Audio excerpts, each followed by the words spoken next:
Sverrir, hörkuleikur eins og vanalega á milli þess að tveggja liða, svekkjandi lokasekúndur. Hvað gerðist þarna? Þetta bara dettur ekki með okkur. Við fengum sénsinn hérna þegar Elva brennur af vítunum og við náum ekki frákastinu. Þar var stóri sénsinn okkar.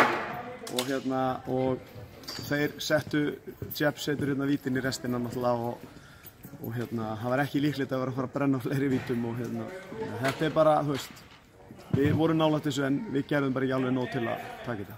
Verður farið yfir hvernig á að stíga út í vítum á æfingu næsta æfingu?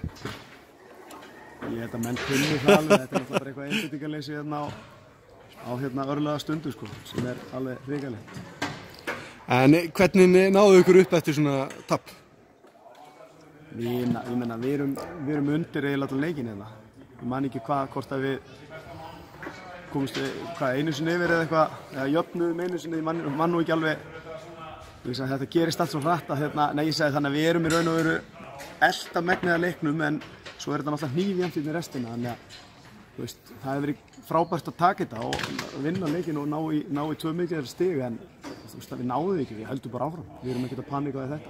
Þið gerir ykkur svolítið erfitt fyrir svona í öðru leikluta með að, það bara, skotin voru ekki að detta.